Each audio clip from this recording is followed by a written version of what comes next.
Thank you very much. Cheney realizes he will never be elected president. He retires to private life, accepting a job as CEO of Halliburton, a multinational oil company. I did that for 5 years, and I was very happy doing it.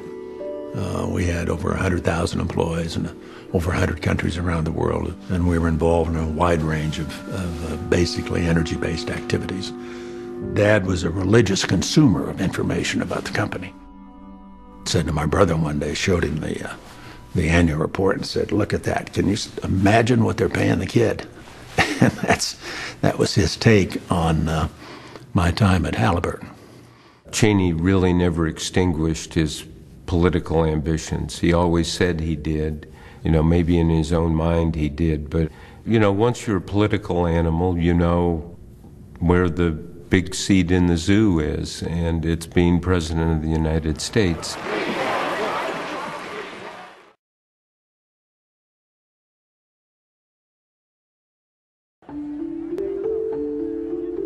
Three weeks after Cheney's speech to the VFW, Bush presses Congress to authorize a war. Cheney believes that Bush, as commander-in-chief, does not need to ask Congress for permission to attack Iraq. But Bush decides that for political reasons, he needs the backing of Congress. America's leadership and willingness to use force confirmed by the Congress is the best way to ensure compliance and avoid conflict. We will continue working closely with members of Congress on both sides of the aisle to build a strong bipartisan resolution. They had to win this vote, and there was a key piece on that chessboard. As long as he behaves himself within his own borders, we should not be addressing any attack of resources against him. Dick Armey, the majority leader in the House, a very reliable conservative, 100% rating from all the conservative groups over the years, a good friend of Dick Cheney's over the years.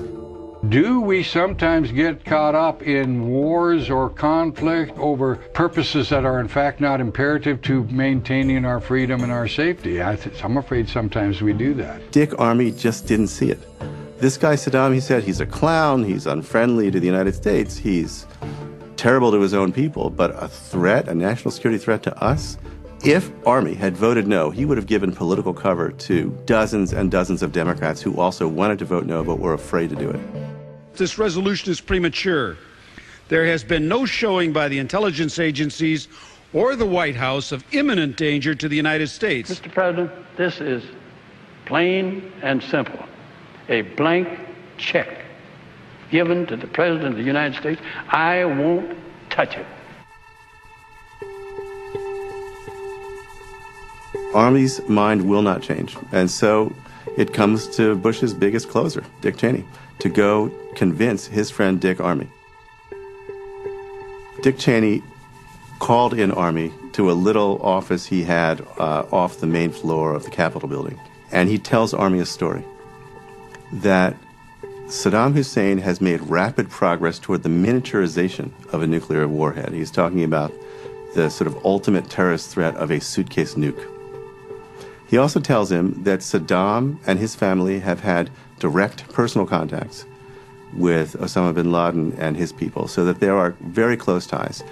He tells Armey, I'm telling you things that are essentially too classified or too scary to tell the general public, but in fact the situation's actually worse than we've been portraying. Almost nothing that Cheney told Armey in that conversation was true.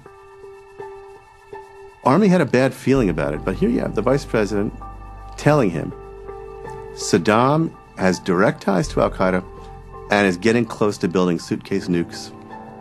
And at that point, Dick Armey feels like he cannot, in good conscience, vote against the war.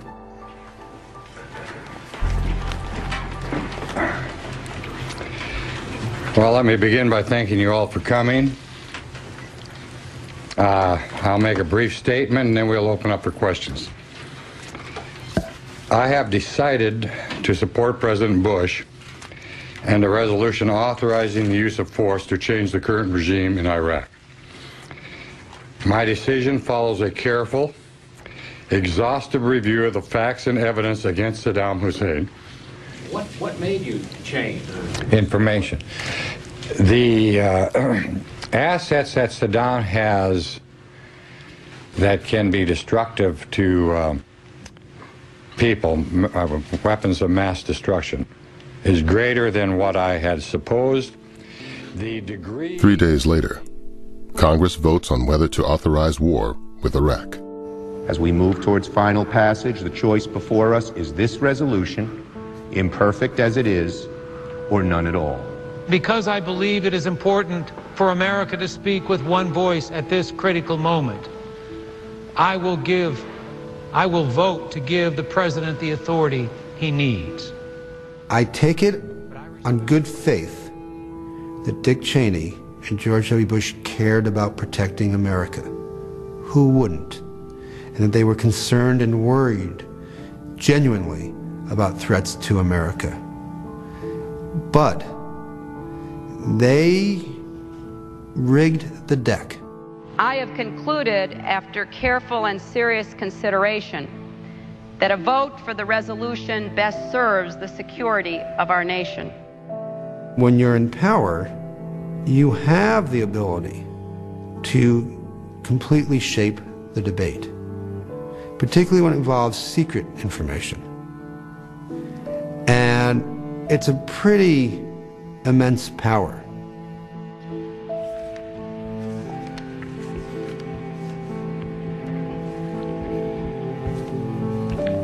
Mr. President, we trust to you the best we have to give.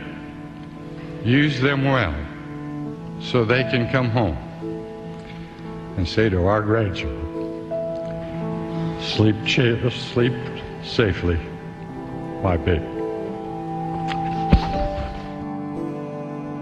Virtually all the Republicans voted for this, and half of the Democrats in the House and Senate. The ayes are 77, the nays are 23. The joint resolution is passed. You try to do everything you can diplomatically without resort to force, but our history is replete with examples where ultimately we had to use force. And the argument that this was a war you wanted? Wanted. Why? Because we liked war?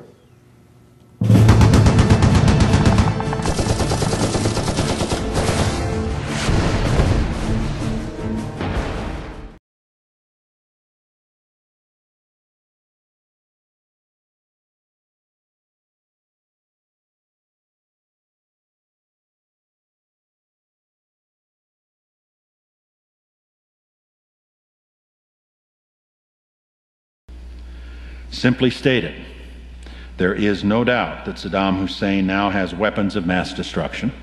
There is no doubt that he is amassing them to use against our friends, against our allies, and against us. There is no basis to discount any of the concerns that I'm raising this morning.